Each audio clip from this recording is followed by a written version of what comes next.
सत्संग एक ऐसी जगह होती है, यहां आने से इंसान के जन्मों जन्मों के पाप कर्म कट जाया करते हैं। सत्संग में जब आप चल के आते हैं, श्रद्धा भावना से मालिक के नाम का जाप करें, अभ्यास करें, तो वो राम, वो ईश्वर, वो अल्लाह, वो गॉड सबकी इच्छाएं जरूर पूरी करता है। संग का रंग लाजमी चढ़ता है। ये कहावत है, जैसा करो संग वैसा चढ़े रंग। खरबूजे को देख के खरबूजा रंग पकड़ता है। यह कहावत है जमींदारों में, किसानों में। उसी तरह आप जैसे लोगों की सोहबत में, जैसे लोगों के संग में बैठेंगे, वैसा रंग लाजमी चढ़ता है। इसलिए संग सोहबत अच्छे की करो। कभी भी किसी को गलत ना कहो, कभी किसी को बुरा ना कहो। सबका भला मांगो, सबका भला करो और मालिक को मांगते हुए आगे बढ़ो। कहीं भी कोई निंदा चुगली करता मिल जाए, अच्छा है, जितनी दूरी उससे बना लो। कई बार आप देखते हैं कोई इंसान अपने मां परिवार की निंदा चुगली करता है, चाहे वो सही बात ही क्यों ना हो, उससे दूरी बना लीजिए। क्योंकि धीरे धीरे निंदा का असर आप पे भी होना शुरू हो जाता है और आप क्यों किंतु परंतु में उलझ के रह जाते हैं। इंसान जब सत्संग में आता है और अपने सतगुरु मौला राम से जुड़ता है तो बात ही कुछ और होती है और नजारा भी कुछ और ही होता है। पर धीरे धीरे धीरे धीरे जैसे जैसे लोगों की बातों में आता जाता है, वो दूर होता चला जाता है, तो उसकी अपनी एक अलग थ्योरी हो जाती है, अलग सोच हो जाती है और अलग हस्ती बना लेता है। वो इंसान को सोचना चाहिए उन बातों का, जब इंसान सतगुरु मौला से जुड़ा था। क्या प्यार था, क्या अल्लाह वाहिगुरु राम के प्रति इश्क था। कैसे बढ़ते चले गए उस इश्क में, कैसे उड़ते चले गए उस इश्क में। क्या नजारे मिले उस राम के इश्क में और कितनी खुशियां मिली उस राम के इश्क में। लेकिन जब इंसान अपने मन के प्रति गुलाम हो जाता है, सेवा सुमरण छोड़ देता है, भक्ति इबादत छोड़ देता है, तो फिर वो मन के हाथों मजबूर सतगुरु से दूर दूर दूर होता चला जाता है। तो आप अपनी भावना का शुद्धिकरण कीजिए, अपने विचारों को बदलिए। हमेशा ऐसे लोगों की सोहबत कीजिए जो नेकी भलाई के रास्ते पे चलते हों, जो आपको गलत रास्ता दिखाते हैं, जो अपने मतलब के लिए आपको इस्तेमाल करते हैं। बच के रहिए ऐसे लोगों से, बहन भाइयों से, परिवार से, क्योंकि वो आपके नहीं हो सकते। आपके वही हैं जो आपको सही रास्ता दिखाएं, आपके वही हैं जो आपको सही चलना सिखा दें, आपके वही हैं सुख दुख में जो आपका साथ दे दे। सच्चा मित्र उसे कहते हैं जो इंसान को सच्चाई मुंह पे कह दे। यह देखा गया है कि इंसान जब कोई गलत कर्म करता है, कई मित्र ऐसे होते हैं उन्हें रोकते नहीं, बल्कि वाह वाह वाह वाह वाह वाह करते रहते हैं। पंजाबी में एक बात बड़ी मशहूर है, कौली चट। असल में वो दोस्त नहीं होते, वो कौली चट होते। उनको होता है कि यार वाह वाह करते रहेंगे तो कौली का मतलब होता है खान पान मिलता रहेगा, पैसा मिलता रहेगा, अपा ऐसे काम निकलवाते रहेंगे, इत्यादि इत्यादि। कि अगर सच्ची बात मुंह पे कह दी कहीं ये बिगड़ी ना जाए और अपने को कुछ भी नहीं मिलेगा, अपा तो खाली रह जाएंगे। तो सच्चाई ये है, जो लोग आपको सच्ची बात मुंह पे कह दें, आपका दोस्त, आपका मित्र, आपका फ्रेंड, वो सही है, वो सच्चा दोस्त है। और जो आपकी हर बात पे आंखें मूंद के वाह वाह करता रहता है, समझ लो आप डुबेंदे बामणा जजमान भी डूबे, कि वो तो डूब ही रहा है, आपको भी डुबोएगा। तो ऐसे लोगों से जितना दूर रहो, परहेज करो, उतना ही अच्छा है। हमेशा अच्छे कर्म करो, हमेशा अच्छी सोहबत करो। जो अच्छी बातें करते हैं उनके पास जो बैठा करते हैं वो अच्छाई में बढ़ते बढ़ते भगवान तक पहुंच जाते।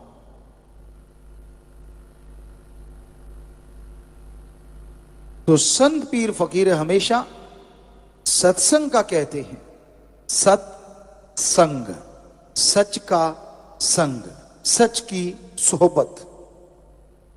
और सच है ओम हरि अल्लाह गौड़ खुदा रा भाई गुरु राम, और संग उसकी सत्संग, या बिना किसी से कुछ लिए दिए उसकी चर्चा की जाए, उससे जोड़ा जाए, वही सच्चा सत्संग। पानी अगर खारा हो या कड़वा हो, उसमें लाखों क्विंटल चीनी डाल दो, मीठा नहीं होता। कुछ देर हुआ फिर वहीं का वहीं। काग को चूने से पोत दो, वो हंस नहीं बनता, कूड़े करकट के ढेर में चोंच मारेगा ही मारेगा। नमक की खान में अगर कोई चला जाता है तो वह नमकमय हो जाता है, कहीं न कहीं वो नमक से जरूर लिपटा है। उसी तरह कोयले की खान में जाके कोई कालिक से नहीं बच सकता। तो भाई अगर बुराई का संग करते हो तो बुरी बातें, बुरी सोच आपके अंदर अवश्य आएगी, उससे बच नहीं पाओगे आप। और अगर बचना ही चाहते हो तो फिर ईश्वर का नाम लेना जरूरी है, मालिक का नाम लेना जरूरी है, तभी बच पाओगे, तभी खुशियां ले पाओगे। अच्छा संग करो। सत्संग की बात तो सबसे बड़ी है, लेकिन कहते हैं चंदन के पेड़ के पास अगर नीम लग जाए तो उसमें भी खुशबू आने लगती है।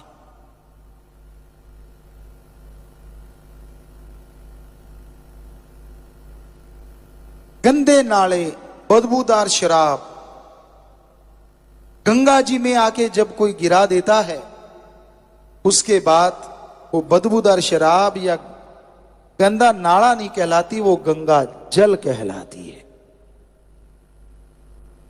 वैसे ही राम नाम की गंगा होती सत्संग। इसमें आप अच्छे हो बुरे हो, आपने जिंदगी में गुनाह किए या नहीं किए, जब आके सत्संग में बैठते हो और गुरुमंत्र ले लेते हो, उसका जाप करते हो, तो यकीनन फिर आप गुंडे, गंदे, बुरे नाम से नहीं बुलाए जाते, फिर आप एक मालिक के प्यारे कहलाते हो, एक सत्संगी कहलाते हो। पर वैसा बन के रहो। समुंदर ठाठे मारता है, मीठी झील ठाठे मारती है, पर कहते हैं उसकी बूंद जब बाष्प बन के उड़ जाती है और वो कहीं तवे पे गिर जाती है, वो जल के राख हो जाती है। उसी तरह सत्संग से जो कन्नी कतराता है, कहने का मतलब राम नाम छोड़ के नशे करने लग गया, बुरे कर्म करने लग गया, वचन तोड़ दिए, तो वो इंसान का हाल उस बूंद की तरह होता है। इसलिए राम नाम से जुड़े रहो। किसी की सुनो ना। यहां ऐसे मास्टरपीस बहुत हैं, तोड़ने का काम कर। दुनिया में किसी को सुखी देख के अगर कोई सुखी होता है तो वो संत है, वरना दुनिया में किसी को खुश देख के सुखी देख के लोग अंदर से जल भून जाते हैं। यार इसको दुखी कैसे करें, यार इसको परेशान कैसे करें, यार इनके बेटों में लड़ाई कैसे करवाएं, इनको दूर कैसे करें। इसलिए एक संत पीर फकीर या उसका मुरीद ही होता है जो दूसरों को सुख देके खुद सुख अनुभव करता है और परमात्मा वास्तव में उसे सुख दे देता है। आप बहुत सारे सेवादार जो आज यहां बैठे हैं वाकई वही हैं जो दूसरों को खुश देख के खुश होते हैं। और यकीन मानो मालिक आपके कुलों को खुश कर देते हैं, बीमा कर देते हैं खुशी का। जा बेटा तू मेरी औलाद को खुश करता है, तेरी कुलें खुश रहेंगी। इसलिए कोई अवसर, कोई मौका चूको ना किसी का दुख दर्द बंटाने में। कोई अवसर, कोई मौका चूको ना किसी को मालिक से जोड़ने में। कोई अवसर, कोई मौका चूको ना घायल को हॉस्पिटल पहुंचाने में, दुखी का दुख बंटाने में। कोई मौका चूको ना भले कर्म करने में। यकीन मानो मालिक मौका नहीं देंगे आपके शरीर पे, आपके घर में दुख आने का। सत्संग इस कलयुग में एक ऐसा सहारा है जो डूबते हुए को नाव मिल जाए उससे भी बढ़िया तरीका है। आम कहा जाता है डूबते हुए को तिनके का सहारा, पर अगर नाव भी मिल जाए तो पूछिए मत। तो उसी तरह इस कलयुग में डूबते हुए जीवों को, तड़फते हुए जीवों को बचाने के लिए, राहत पहुंचाने के लिए राम का नाम एक जहाज है जो उन डूबते हुए, उन तड़फते हुए जीवों का आधार है। और कोई उस नाम का जाप करे, सुमरन करे, फिर तो कहना ही क्या है। सो उस परम पिता परमात्मा के नाम का जाप हमेशा आप करते रहो, कहीं गुमराह ना हो जाओ, कहीं आलस्य में ना पड़ जाओ, कहीं भूल ना जाओ परमपिता परमात्मा को। इसलिए संत पीर फकीर सत्संग लगाते हैं। और जो सत्संग सुन के अमल करते हैं उनके तो अंदर बाहर कोई कमी रहती ही नहीं। उनके भाग्य नसीब वाकई बुरे होते हैं जो सत्संग सुनते सुनते भी बुरे कर्मों की तरफ चल पड़ते हैं। एक अनजान आदमी है, जंगल में भटक गया और उस भटकते हुए को एक रास्ता सूझा। उसे नहीं पता वो रास्ता कैसा है, उसे नहीं मालूम वो रास्ता कैसा है। बुद्धि विवेक का काम लेता तो पता चलता, पर उसने आप देखा ना ताप उस रास्ते पे निकल पड़ा। उस रास्ते में जंगली जानवर है, उस रास्ते में दलदल है, जान बचाएगा तो कैसे, बहुत ही मुश्किल है। वो लुट जाता है डाकुओं के हाथों, घायल हो जाता है पशुओं के हाथों और फंस के रह जाता है दलदल में। लेकिन एक पूरे जंगल का जानकार है, उसे पता है शॉर्टकट रास्ता कौन सा है। उसे पता है ये रास्ता दलदल भरा है, ये जानवरों से भरा है, इधर डाकू रहते हैं और ये बिल्कुल सेफ रास्ता है। पर वो इंसान फिर भी दलदल वाले रास्ते में चल पड़े, डाकुओं की तरफ चल पड़े, या पशुओं वाले रास्ते में जो खा जाएंगे उस रास्ते में चल पड़े, तो क्या कहिए। ऐसे ही सत्संगी होते हैं जो सत्संग सुनते हैं, नाम लेवा होते हैं, जब वो ऐसे जंगली रास्तों पे निकल पड़ते हैं तो फिर दद्दा दोष न काहू दीजै, दोष कर्मा अपने जो मैं किया सो मैं पाया, दोष न दीजै आवर्ज। आप तो जानकार हो, जिसने सत्संग सुना, नाम ले लिया, वो तो जानकार है कि ये रास्ता गलत है, ये रास्ता गलत जा रहा है, ये दलदल भरा है, यहां पे काम वासना क्रोध लोभ मोह अहंकार टूट पड़ेंगे, बर्बाद कर देंगे। वो सब जानता है। अगर जानते बूझते हुए भी वो उस रास्ते का चयन करता है, उस रास्ते को चुनता है, तो इसमें फिर ना तो भगवान का दोष, ना गुरु पीर फकीर का दोष, अपने कर्मों की सजा भोगता रहता है, तड़पता रहता है, व्याकुल रहता है। तो इसलिए सत्संगियों, आपको तो पता है गलत रास्ते नहीं चलना, फिर आप मन के लोभ लालच में क्यों चल पड़ते हो? क्षणिक स्वाद के लिए क्यों आप अपने सतगुरु से मुंह फेर लेते हो? क्यों सत्संग की बातों को दरकिनार कर देते हो? क्यों नहीं अमल करते आप? और जब आप अमल नहीं करते, जब आप वचनों की काट करने लगते हो, तो जिंदगी में दुख आज नहीं तो कल आने वाले हैं। फिर उसके लिए भी तैयार रहना। दुख आपने सहेड़े हैं तो फिर भोगने के लिए भी आप अपने आप को तैयार रखो। फिर तो बड़ा भगवान भगवान करते हो, राम राम करते हो। पहले तो राम की सुनते नहीं, पहले उसके संत पीर फकीर की सुनते नहीं, और जब फंस गए, जब तड़पने लगे, फिर भगवान शहद जैसा लगता है। क्यों करते हो आप ऐसा? मन की वजह से। जवानी तो गधे पे भी आती है, आपके कोई अलग नहीं आई, उस पे भी आती है। आपकी जवानी कैसी?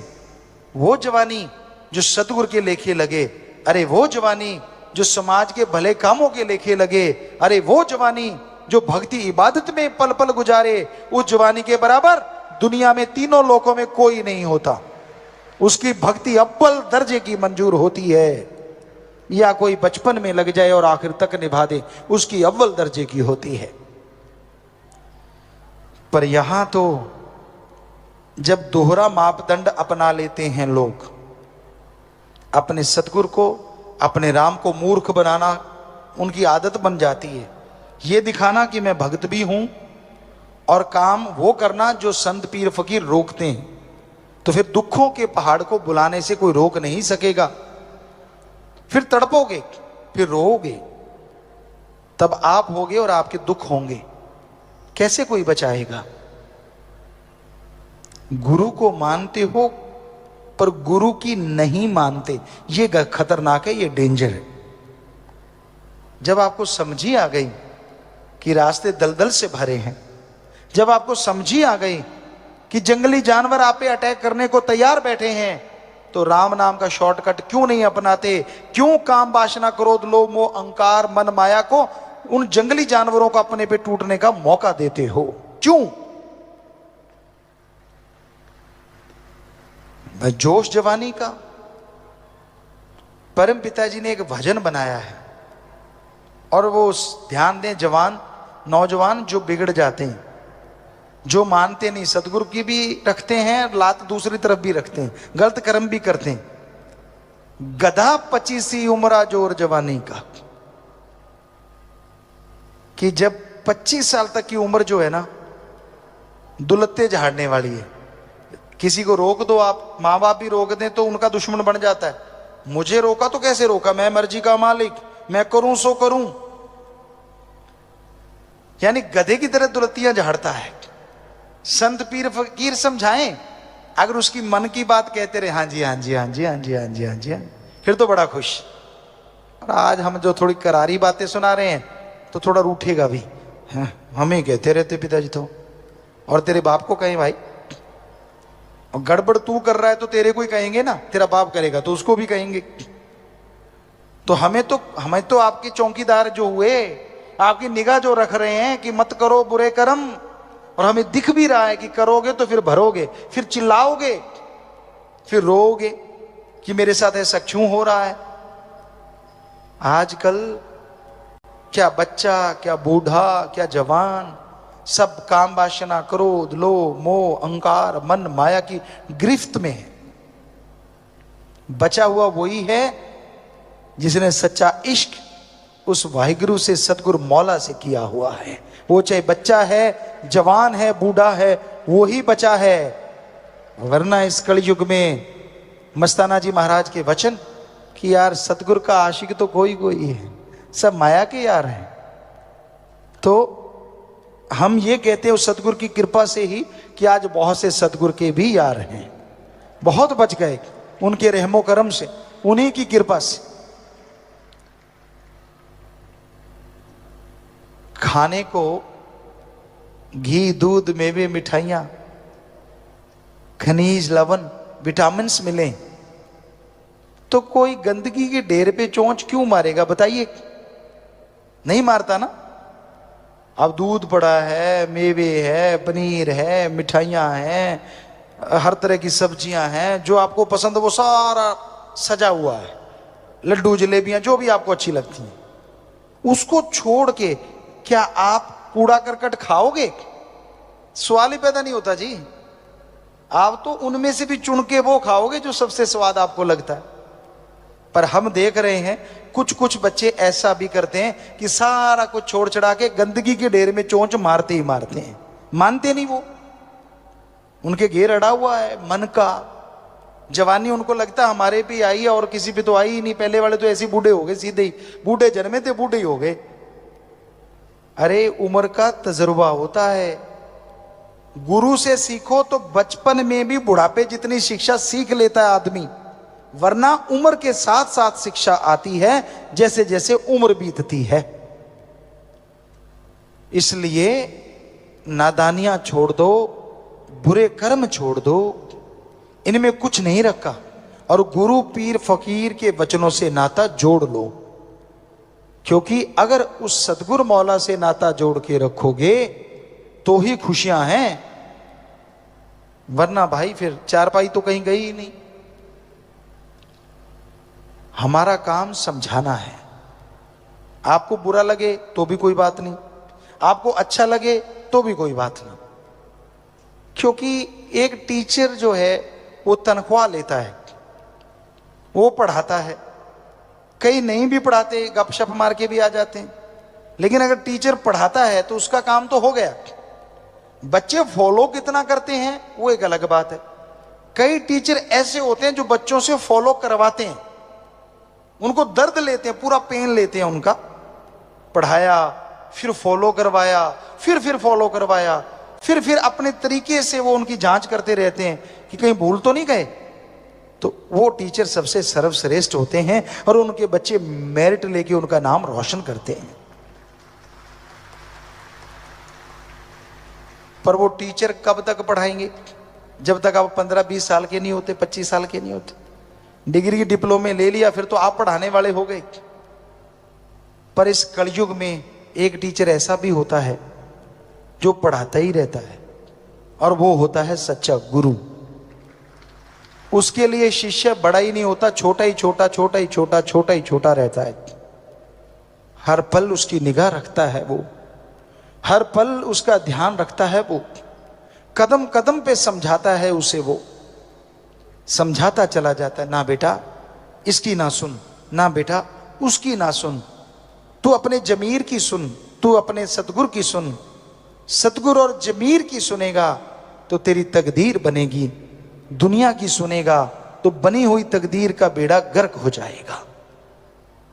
मन हावी होता है, किस पे नहीं होता? आदमी तो आदमी है, लेकिन सतगुरु की जो मान ले वो भी भाग्यशाली होता है, वो भी भागों वाला होता है, जो मान के अमल कर लेता है। चाहे कुछ भी क्यों ना हो, फिर भी मालिक उस पे रहमो करम बरसाता रहता है। सत्संग में इंसान जब चल के आता है, दिलो दिमाग में जो विचार होते हैं, भावनाएं होती हैं, शंकाएं होती हैं, सवाल होते हैं, उनका जवाब पूरी सत्संग सुनता है तो कहीं ना कहीं अवश्य मिल जाता है। इशारा मिल जाता है, हल मिल जाता है, और सुन के अमल करे तो वाकई उसकी वो गम चिंता परेशानियां दूर हो जाती हैं। तो वचन बहुत जरूरी है। संतों के सत्संग में सुन के अमल करना। सत्संग घंटा आध घंटा जो भी समय आप देते हैं, भगवान पे एहसान मत किया करो। कई बार आपको लगता है कि लो भाई मैं सत्संग में आ गया, देख भगवान मैंने तेरा राम नाम सुन लिया। एहसान क्यों जताते हो? आप सत्संग सुनते हो तो कर्म आपके कटेंगे, कर्म आपके बनेंगे। तो इसमें एहसान जताने की तो कोई बात ही नहीं,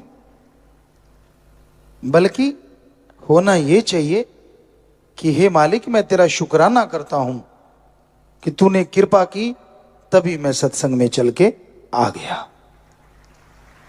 तूने कृपा की हे ईश्वर, तभी सत्संग सुन के अपने भाग्य को मैं बदल पाऊंगा या बदल डालूंगा।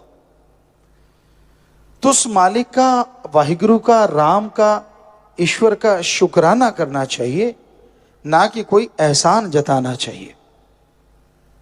इंसान कैसे कर्म करता है ये तो इंसान जानता है, उसके अलावा भगवान जानता है। इंसान कर्म करता है, उसका फल चाहिए, हर किसी को चाहिए, लेकिन ईश्वर जिस हाल में रखता है भक्तजन उसी हाल में रहते हैं। पता नहीं वो जिस हाल में रखे उसके बदले में क्या दे डाले, कुछ कहा नहीं जा सकता उस राम का, ईश्वर का, प्रभु परमात्मा का। बस नेगेटिव ना सोचा करो। आदमी का दिमाग, आदमी की विल पावर, आत्मबल आदमी को बहुत कुछ दिलाता, बनाता, बिगाड़ता है। आपने दिमाग में सोच लिया कि मैं नहीं थकूंगा तो आप नहीं थकते, और बिना वजह सोच लिया कि मैं थक गया तो बैठे बैठे थक जाओगे। कई खाली रहते रहते थक जाते हैं, और कई सुबह शाम दिन रात कार्य करते रहते तो भी थकावट नजदीक नहीं आती। कई चारपाई पे करवट बदलतों की मसल खिंच जाते हैं, और कई सारा दिन फावड़ा चलाते हैं, पता ही नहीं चलता। सो दिमाग की इसमें बहुत बड़ी भूमिका है। अगर आप सोच लेते हैं कि आप कभी तरक्की नहीं करेंगे तो नहीं करोगे, और अगर आप सोच लेते हैं कि मैं हारी बाजी जीत के दिखाऊंगा तो आप जीत जाते हैं। इसलिए नेगेटिव ना सोचा करो, और मालिक के प्यारे को तो बिल्कुल भी नहीं।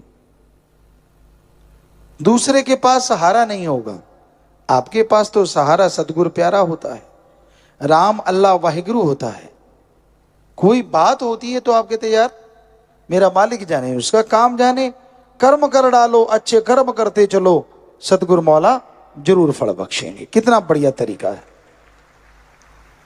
पर फिर भी आप टेंशन लेके बैठ जाते हैं, फिर भी परेशानियां। एक टाइम भैंस ने दूध नहीं दिया तो आप चारपाई पे लेट जाते हो, उससे ज्यादा दूध आ जाएगा। घर में बच्चा बीमार हो ये क्या हो गया? अरे चलता रहता है उतार चढ़ाव जिंदगी में, हो गया थोड़ी दवा दारू करो ठीक हो जाना है। इसमें टेंशन वाली क्या बात है? कई बड़े सेंसिटिव टाइप के लोग होते हैं, बात बात पे टेंशन, बात बात पे चिंता, बात बात पे परेशानियां। हवा इधर से चल पड़ी तो परेशानी, उधर से चल पड़ी तो परेशानी। कईयों को हवा से चक्कर पड़ा रहता है, इसकी चारपाई की तरफ से हवा क्यों आई, उसके कमरे की तरफ से हवा क्यों आई, बताओ। और कमरा तो उठा के इधर उधर जा नहीं सकता, और ईश्वर की मर्जी, हवा जिधर से वो भेजेगा उधर से आएगी आएगी। लेकिन भ्रम जिसे कहते हैं ना, वो और नेगेटिविटी, दो चीजें जब तालमेल बैठ जाता है तो आदमी की जिंदगी नरक में हो जाती। सफाई रखना कोई भ्रम नहीं होता, अच्छे कर्म करना कोई भ्रम नहीं होता, अच्छे कर्म करते हुए आगे बढ़ना कोई भ्रम नहीं होता। और सुमरण करके दर्श दीदार हो, चाहे सपने में हो चाहे प्रत्यक्ष, वो भ्रम नहीं होता।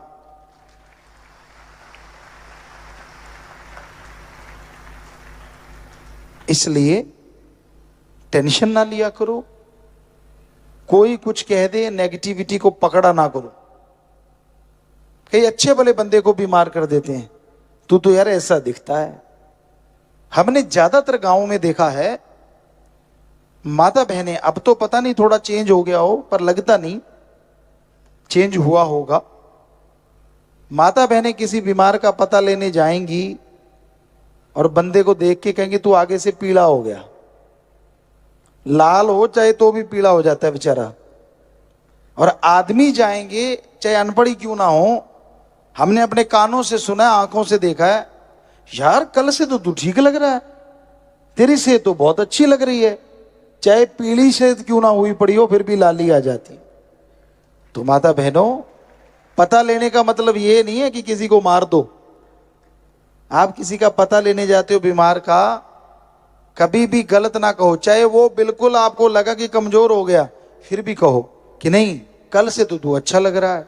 आपके ये दो शब्द उसको जिंदगी जीने की इच्छा पैदा कर देंगे और हो सकता है वो बीमारी से लड़के जीत जाए।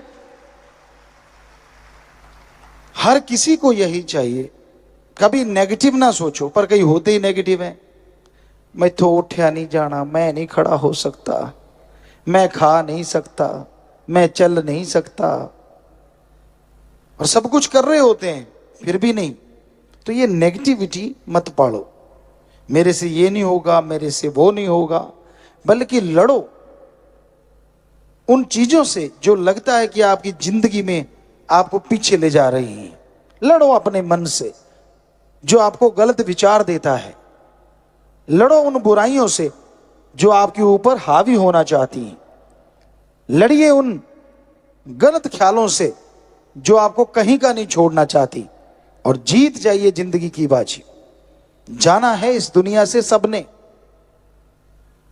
लेकिन कई आते हैं जिंदगी का दिया बुझा के चले जाते हैं, और कई आते हैं दूसरों के लिए मशाल का काम पूरी जिंदगी करके जाते हैं, और आने वाले समय में दुनिया उनकी मशाल के साए तले चलती हुई रास्ता नापती रहती है।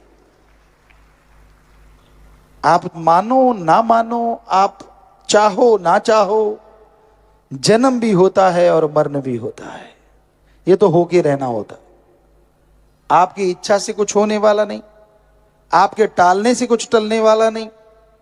इसलिए जो समय आपको मिला है उसमें अच्छे कर्म करो, अच्छे कर्म करते हुए हिम्मत से आगे बढ़ो, और नेकी भलाई करते हुए अल्लाह वाहिगुरु राम सतगुरु मौला के गुण गाते हुए खुशियां हासिल करो। हर समय आदमी की मन इच्छा पूरी नहीं होती। परम पिताजी वचन फरमाया करते, सोचा कदे बंदे दियां हुंदियां नहीं पूरियां, सोचता है बहुत पर रहंदियां अधूरियां। बहुत ज्यादा सोच लेता है इसलिए अधूरी रह जाती, और फिर मन अंदर से मरोड़ा देता है, होगी तेरी इच्छा पूरी, कुछ नहीं हुआ, सतगुरु कुछ नहीं करता। पर जो 100 इच्छाएं पूरी पहले हुई हैं उनको साफ कर देता है। जैसे बच्चे पहले फट्टी लिखा करते थे, आजकल के बच्चों को तो पता ही नहीं। कलम होती थी, दवात होती थी, क्या गाचनी दोमट माटी लगा के वाइट कलर करते, फिर पेंसिल से लाइनें मारते, फिर शाही से लिखते, और जैसे टीचर कहता ओके मारा पानी, सारी फट्टी साफ। तो मन ओके कहने नहीं देता, पहले फट्टी साफ कर देता है। राम अल्लाह वाहिगुरु सतगुरु मौला ने पता नहीं क्या क्या बख्शना होता है, पर अहंकार, खुदी, बेवजह मान बड़ाई की बातें इंसान को बहुत पीछे ले जाती हैं। इसलिए दीनता नम्रता का पल्ला कभी ना छोड़ो, राम का नाम जपते रहो और सबका भला मांगो। नेगेटिविटी से नाता तोड़ के रखो। क्यों नहीं होता आपसे अच्छा कर्म? आपसे पहले भी लोगों ने किया है, वो भी मां के पेट से जन्मे हैं और आप भी मां के पेट से जन्मे हो। ये तो नहीं कि वो पहले आसमान से टपके थे, ऐसा तो कुछ नहीं। तो अगर वो कर्म कर सकते हैं, अगर वो आगे निकल सकते हैं अच्छाई में, नेकी में, तो आप क्यों नहीं आगे बढ़ सकते? जरूर बढ़ सकते हैं। बस मन से लड़िए, बिल पावर आप कीजिए, सुमरन सेवा कीजिए और सबका भला मांगिए। ऐसा करते हुए जैसे जैसे आगे बढ़ोगे, मालिक झोलियां भरेंगे। जब आदमी सेल्फिश हो जाता है, जब खुदगर्जी का शिकार हो जाता है, ना खुद को खुशियां ना परिवार को खुशियां। इसलिए सबका भला मांगो, सबका भला करो और मालिक से, मालिक की भक्ति मांगो। मालिक से बंदों को जोड़ो। तोड़ोगे तो आपकी पीढ़ियां रुड़ सकती हैं, आपकी जो कुलें हैं बर्बाद हो सकती हैं। इसलिए जोड़ने की कोशिश करो। और साथ संगत बहुत जोड़ती है। नशेड़ियों को राम से जोड़ते हैं, बुरे कर्म करने वालों को राम नाम से जोड़ते हैं और वो राम नाम लेके बुराइयां छोड़ देते हैं। उनका भला तो हुआ ही हुआ, जिनके कहने से बुराइयां छोड़ी उनके घरों में भी मालिक बरकतों के ढेर लगा देते हैं। सत्संग बड़े भाग्य से नसीब में मिलता है और वो और भाग्यशाली हो जाते हैं जो सुनकर अमल कमाया करते हैं। 84 लाख जोनियों में किसी भी जोनी को, किसी भी शरीर को यह अधिकार नहीं है कि वह अपने नए अच्छे कर्म कमा सके। धर्मों में जो लिखा है कि आदमी की किस्मत में जो लिखा है वो मिलता है। सिर्फ इंसान को छोड़ के बाकी शरीरों के लिए ये सही है। वो वही करते हैं जो काल महाकाल उनसे करवाता है।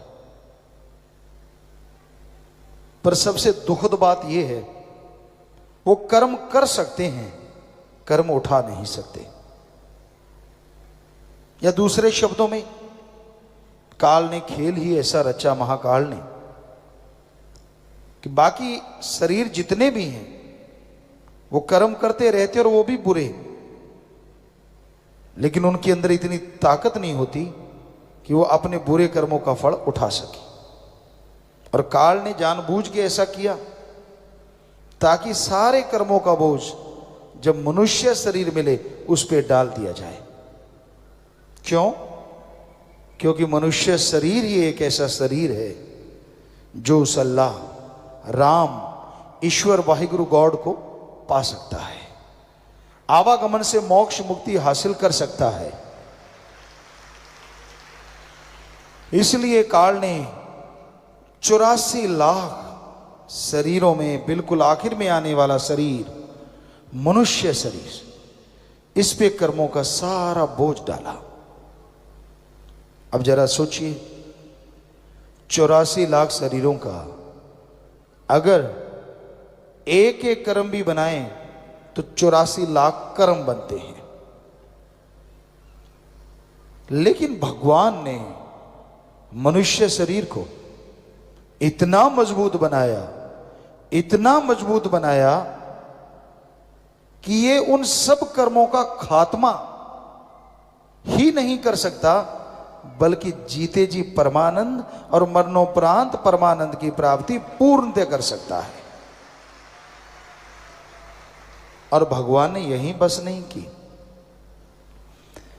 84 लाख शरीरों में एक मनुष्य शरीर ऐसा बनाया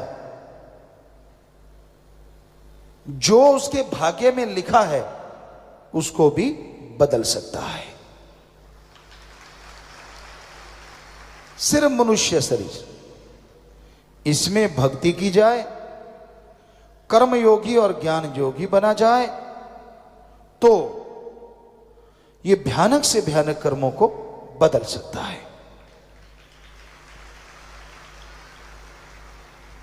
तो आपके लिए ये सही नहीं है कि जो लिखा है वो ही मिलेगा। जो लिखा है वो तो मिलेगा, पर अगर आप चाहें तो अपनी तरफ से ओम हरि अल्लाह राम को खुश करके और भी बहुत कुछ लिखवा सकते हैं, अपने भाग्य को बदलवा सकते हैं। पर अगर आप हाथ पे हाथ धर के बैठे रहते हैं तो कहां से कुछ मिलेगा। आप सो रहे हैं, काम धंधा करना नहीं चाहते, सोए सोए अगर आप प्रार्थना करें कि भगवान मेरे कर्म बना दे, मुझ पे रहमत कर दे, तो भगवान करेगा, लेकिन आपको 4 खुराटे और दे देगा, क्योंकि आप तो नींद में हो, और तो नींद ही मिलेगी ना। हाँ, पढ़ने वाले बच्चे ध्यान से सुनिए, कॉलेज में स्कूल में आप पढ़ते हैं या कोई डिग्री ले रहे हैं, इंजीनियरिंग कर रहे हैं, आप लगन से पढ़ो, दिल लगा के पढ़ो। अगर आपके पढ़ने से 70% नंबर आ रहे हैं और आप भगवान की भक्ति भी करते हैं, तो भगवान 70 की जगह 90% भी कर सकता है। यह पॉसिबिलिटी है। बिजनेसमैन, आप व्यापारी हैं, दुकानदार हैं, मेहनत की करते हैं, पूरी मेहनत करते हैं, कड़ा परिश्रम करते हैं, तो आप 15% चलो मान लो लेते हैं। कलयुग में बड़ा मुश्किल है, लोग तो 200-200% ले रहे हैं, पर चलो अगर आप सच्चे हैं 15% ले रहे हैं, 10-15%, और पूरी मेहनत करते हैं, कड़ा परिश्रम करते हैं, तो यहां एक ग्राहक नहीं आना था, वहां भगवान 100 ग्राहक भी भेज सकता है। यह पॉसिबिलिटी है। इस तरह से आपकी कमाई भी बढ़ सकती है और बेईमानी भी नहीं करनी। जिम्मेदार है, आप मेहनत करते हैं, खेतों में हल जोत रहे हैं, पानी लगा रहे हैं, बीज बो रहे हैं, अगर उस समय साथ साथ भगवान मालिक का नाम ले रहे हैं, दृढ़ यकीन के साथ, दृढ़ता के साथ, तो वो बीज जो धरती में जाएगा, फले फूलेगा। और जैसे गेहूं का उदाहरण दें आपको, कि दूसरों के उसी बीज में अगर गेहूं की बल्ली जो छल्ली होती है उसमें 70 दाने हैं और आपने मेहनत की, आपके भी 70 हैं, तो भगवान उस गेहूं की बल्ली छल्ली में 100 दाने भी कर सकता है। यह कृपा हो सकती है। तो कृपा ऐसे होती है कि आप सुमरण करें और मेहनत करें। कोई भी नौकरी पेशा है, आप पूरी लगन से, पूरी मेहनत से काम करते हैं, गपशप की बजाय आप जितना काम मिलता है उसे कायदे से कर देते हैं, तो भगवान का सुमरण करते रहते हैं, नेक कर्म करते हैं, तो तरक्की 2 साल में मिलती है। हो सकता है भगवान आपको 1 साल या 6 महीने में तरक्की दे दे। ये पॉसिबिलिटी है।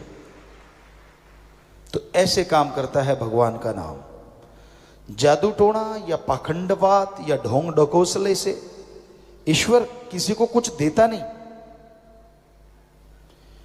देवी देवता जो होते हैं वो कभी किसी को डराते नहीं, कभी किसी का बुरा काम करते नहीं। देवी देवता हमेशा अच्छा कर्म करते हैं। उनकी ड्यूटी होती है कि वो आपको संभालें। जैसे स्कूल होता है, उसका हेड कौन? प्रिंसिपल। आगे बच्चों को पढ़ाने के लिए कौन? टीचर। फिर जो उन टीचरों के लिए खाना पानी या कुछ ऐसा, वो कौन? चतुर्थ श्रेणी के कर्मचारी। तो वो इस तरह हेड तो एक हुआ कि वो प्रिंसिपल है, हेडमास्टर है, वो एक छोटे से स्कूल को संभालता है, तो कितने उसके नीचे नौकर होते हैं। पूरी सृष्टि नहीं, आप तो एक त्रिलोकी में रह रहे हैं, ऐसी सैकड़ों त्रिलोकियां हैं, ऊपर एक और जहान है। तो इस त्रिलोकियों को संभालने के लिए भगवान ने देवता बनाए हैं। कोई हवा का ख्याल रखता है, कोई आपकी बॉडी में, सब देवी देवता हैं, वो पूरी संभाल रखते हैं। लेकिन देवी देवता किसी का कभी कुछ बिगाड़ा नहीं करते और ना वो नाराज होते हैं। अब टीचर किसी से नाराज कैसे हो जाएगा बताओ? क्यों होगा नाराज? उसका काम है पढ़ाई करना। आप नहीं पढ़ते तो चाहे नाराज हो जाए, वरना टीचर का काम तो पढ़ाना है ना, वो तो पढ़ाता ही रहेगा। ये तो हो नहीं सकता कि एक बच्चे से नाराज होगा पूरी क्लास को नहीं पढ़ाएगा, उसका तो काम है। तो टीचर चाहे पढ़ाए ना पढ़ाए, कुछ कहा नहीं जा सकता। लेकिन देवी देवता के ऊपर भगवान है, उसकी ड्यूटियां लगी हुई हैं। काल महाकाल ने ड्यूटियां लगाई, भगवान ने लगाई, तो उनको वो सारे कार्य करने ही होते हैं। जो आदमी का बुरा करता है वो राक्षस शैतान होता है, देवी देवता नहीं होता। आप बिना वजह ही घबरा जाते हैं। मेरे पे तो शनि टेढ़ी आंख रखता है।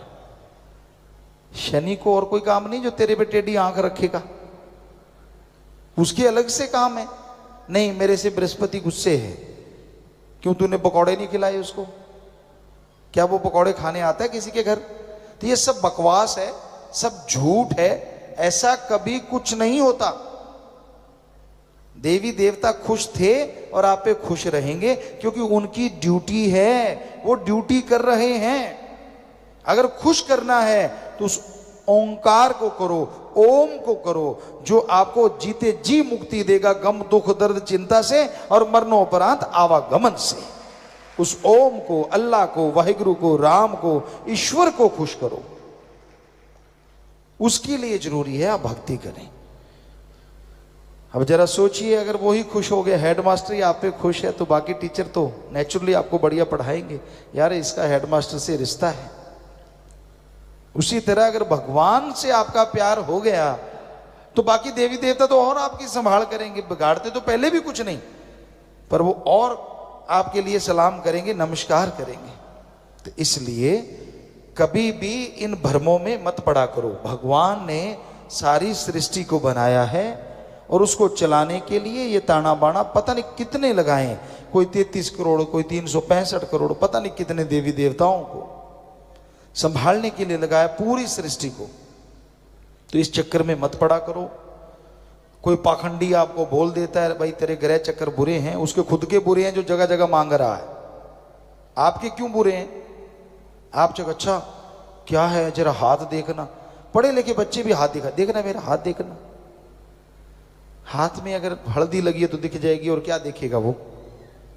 पाखंड करेगा। वैसे ही आंखें बुदबुदाएगा, मुंह बंद करके कुछ बुदबुदाना, आंखें ऊपर नीचे चढ़ाना और बाद में बोल देना।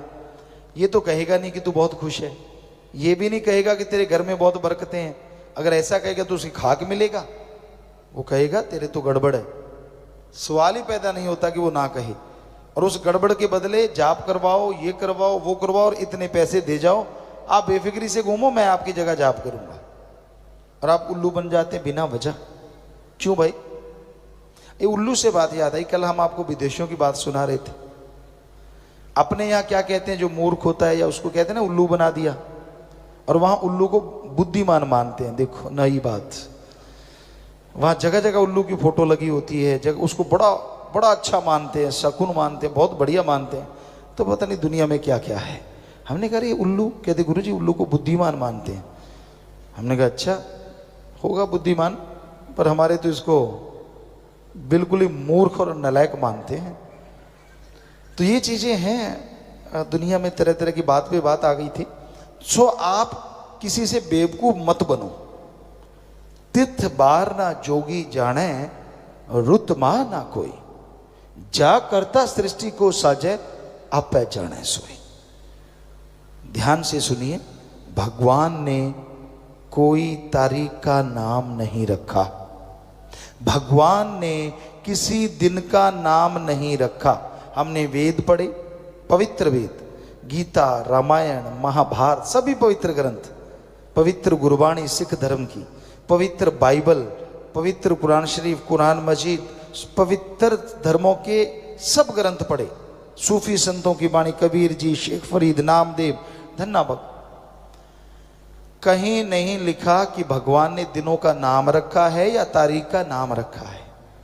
जब उसने नाम रखा ही नहीं, ये तो आदमी के रखे हुए हैं सिर्फ पहचान के लिए, ताकि पहचान रहे भी आज ये दिन है, आज ये दिन है, वरना क्या पता लगता दिन गुजर गया, कौन सा दिन, कौन सी तारीख, क्या पता लगता। आप जन्मदिन कैसे मनाते, बहुत चक्कर पड़ जाते ना अगर दिन का नाम ना होता, तारीख का नाम ना होता। तो इसलिए ये आदमी ने सुख सुविधा के लिए रखा है, पर कोई तारीख बुरी नहीं, कोई दिन बुरा नहीं, इस चक्कर में मत पड़ो। आदमी ने रखा, आदमी बनाता है ये बुरा है, ये गलत है, ये फलां, ये फलां, कहीं धर्म में ये चीज नहीं है, तो भगवान ने नहीं बनाया।